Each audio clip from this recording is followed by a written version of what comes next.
This is the audio for a post on the Movements in America Substack. Check out the website at movementsinamerica.substack.com. Link is in the description. If you want to be a movement catalyst, stop investing in non-multipliers. Part 2 of a series on how to identify, develop, and send movement leaders. Filtering. It's the hardest part in identifying movement leaders. The thought of filtering is difficult for me because it feels like something that will create a bunch of hurt feelings and broken relationships. This creates conflict in my mind because I know that the only way to get to multiplication is to give extra time to those who are multipliers. So the question becomes, how can I pour deeply into the few while also not causing harm to everyone else? The answer is given by Jesus, like always. Jesus modeled how to focus deeply on leaders while not leaving other disciples or the lost behind. Precision harvesting. The fancy term for filtering to identify leaders is precision harvesting. This is something we see Jesus model in the Gospels. You should study the Word on your own to learn from the Master before reading any of my thoughts. The link to the study is in the description. When you read the Word, you will see that Jesus filtered to find leaders using 1. Hard sayings. On hearing it, many of his disciples said, "This is a hard teaching. Who can accept it?" From this time, many of his disciples turned back and no longer followed him. John 6:60-66. 2. Parables. When he was alone, the 12 and the others around him asked him about the parables. He told them, "The secret of the kingdom of God has been given to you, but to those on the outside everything is said in parables." Mark 4:10-11. 3. Lordship issues. Why do you call me Lord, Lord, and do not do what I say? Whoever wants to be my disciple must deny themselves and take up their cross daily and follow me. Luke 6:46, 9:23. Practical application. When I first heard about precision harvesting, I understood it theoretically, but failed to translate what I had learned into practical applications. To illustrate how I use it now, here are some real-world scenarios where I have used hard sayings, parables, and lordship issues. Training on sharing the gospel. Hard saying. Jesus calls us to make disciples of all nations in Matthew 28:18-20. That means that he wants all of you to share his gospel with those around you. Parable. Let's study John 4:4-42 to discover how God used the Samaritan woman to make disciples of those around her. Lordship issue. Jesus calls us to make disciples and be like the Samaritan woman. Who in your life is he leading you to share with? Next time we see each other, I'll ask how you did in obeying what Jesus called you to do. Starting a church in a home.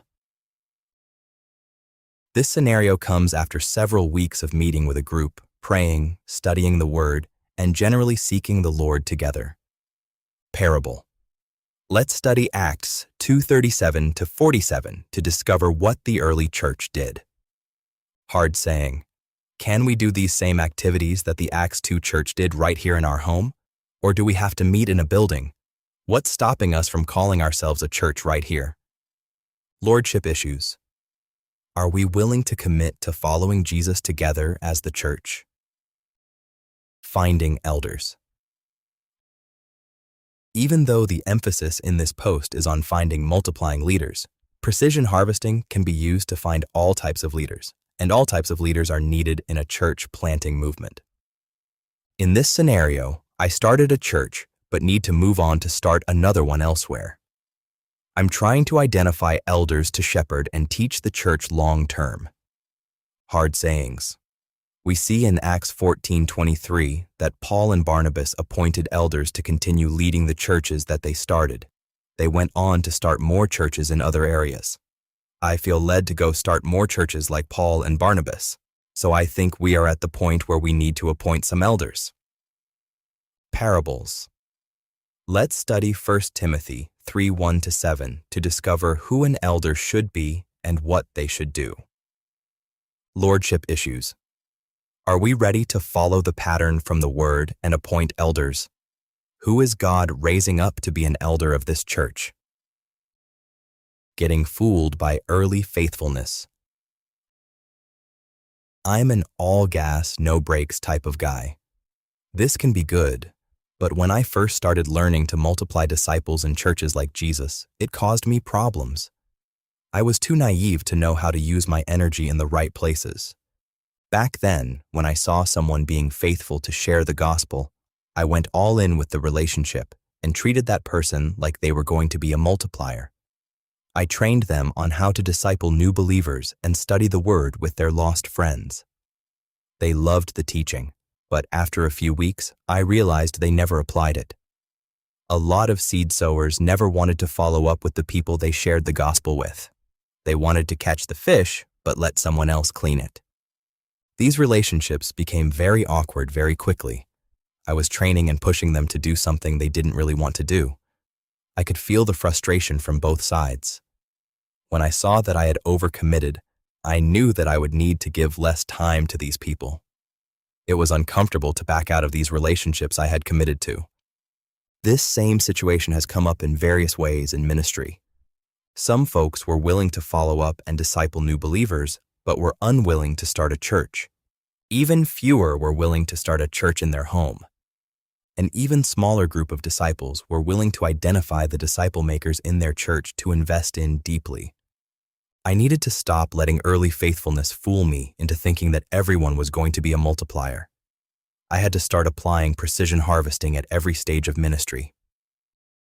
Filter many to find the few.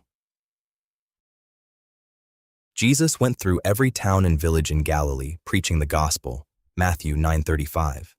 According to scholar Eckhard Schnabel, this would have been roughly 200,000 people, and yet he was left with only around 500 disciples, 1 Corinthians 15:6, and deeply invested in just 12 men. If Jesus had to preach to so many people to find the faithful few, how many people do you think you need to go to? I have learned to give a lot of people a little bit of time in the beginning, then a little more to those who obey, and more still who keep on obeying. I keep filtering like this until I find the people to spend 60 to 90 days a year with for 2 to 3 years. I only give that kind of time to multipliers. If it feels like I've slammed into a brick wall with someone, then that's a clue that I've developed this person as far as I can, and I don't give them any more focused time. In filtering like this, I don't get fooled by early faithfulness and overcommit to relationships, which saves me and them from frustration and hurt feelings. The balance. Just because someone isn't a leader doesn't mean I can't give them some time. It's just only going to be my go time.